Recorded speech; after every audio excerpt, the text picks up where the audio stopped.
สวัสดีครับ Greetings from Bangkok once again.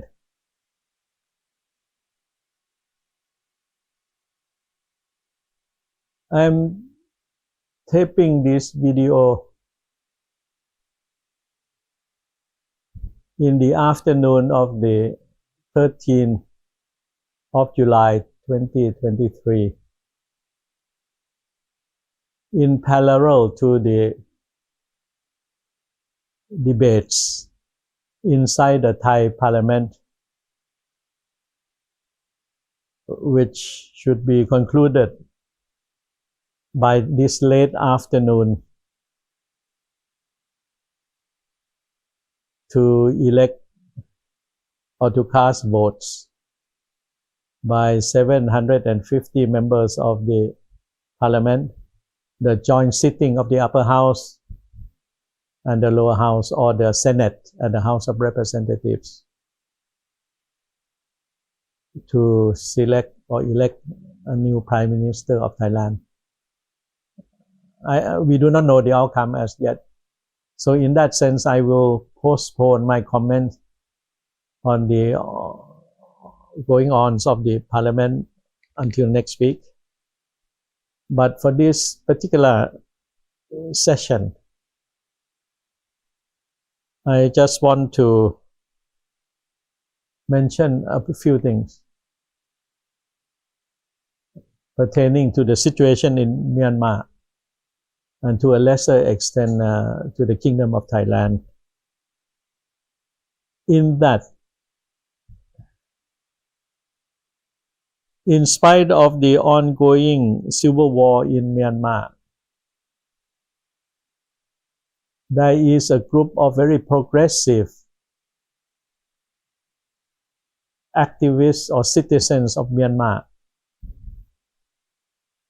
a lot of them residing in Mae Sot, a provincial town at the edge of the Thai-Myanmar border, as well as up in Chiang Mai province in the north of Thailand. And many of the Myanmar activists and intellectuals along the Thai-Myanmar border, or just inside the Myanmar border and so on, that who have been discussing with one another and have come to a sort of a conclusion that the new Myanmar, post-military takeover, post-civil war, the new Myanmar would be a federal and democratic one. That the Democratic Federation of Myanmar will be composed of all the various ethnic states, the majority Burman, then the rest, the Shan, the Karenni, the Karen, the Mons, the Wa, the Gokang, the Chin, the Kachin, the Arakans, or even the Rohingyas and so on. And all of them will have a space, a civic space, a territory where they can live and be part of the new federation under a democratic flag or context.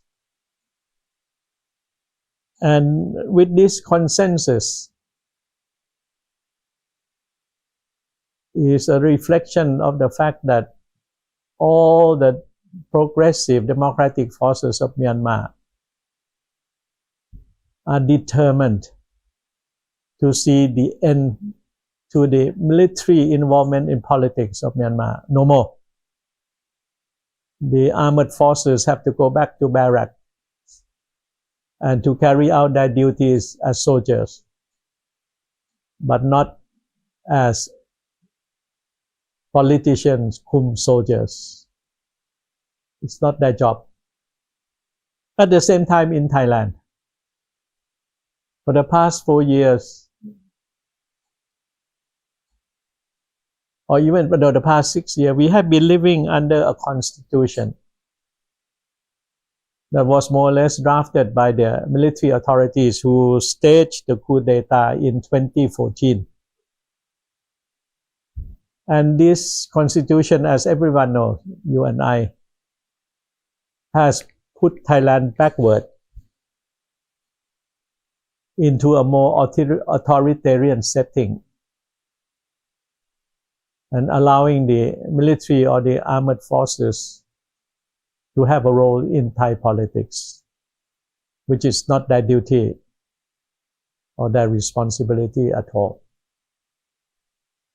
And with the result of the national elections on the 14th of May, as you may recall, the winning parties, especially the Move Forward Party and the Pheu Thai Party, including later the other 6 smaller possible coalition partners, have come out, I think, with one major conclusion, in the sense that they will move to amend the present undemocratic constitution or even to write a new one. So in a sense, both democratic forces and progressive forces, both in Myanmar and in Thailand, are racing and competing with one another, which side will come out the soonest with a democratic constitution in order to move the respective countries forward. And in the Thai case, I just want to mention one point, that the contents, the principles, or even the spirits of the constitutions, we have almost 20 constitution and so on, have been very much influenced by the thinking and the philosophical thoughts and the experiences and so on from the Western world in particular, inclusive of the European countries as well as the countries in North America, namely Canada and the United States. And the Western influence could be traced back to the Greeks and to the Romans. With that, we now know philosophers, especially Aristotle, and the way the Romans or the Greeks were running their respective countries and so on. The word Senate did come to the world attention because there was debate inside the Roman Senate.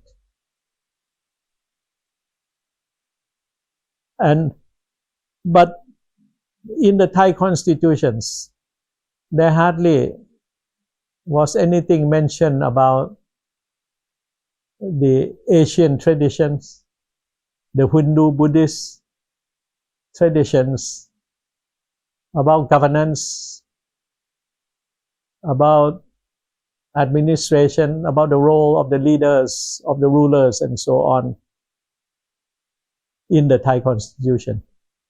So my point is that it's about time that whoever is going to be responsible in the drafting of the new constitution of the Thai kingdom, they should also at the same time go back to the Thai roots, or even to looking at a more of a larger context, to the Hindu-Buddhist roots of the Indian subcontinent, in combination with the animistic practices, the tradition and so on of the peoples of Southeast Asia or the Golden Peninsula in the name of Suvarnabhumi. We cannot have a constitution that is based solely on the thinking of the Western philosophers, the Judeo-Christian traditions and so on. We need to go back to our own roots to find appropriate languages, life experience and example in order to draft a new constitution. And similarly, I think my Myanmar friends also have to think about the Hindu Buddhist traditions in their own country, about the way of life of the past 1,000 years and so on, to see if there was anything that could be of relevance to a new federal democratic Myanmar.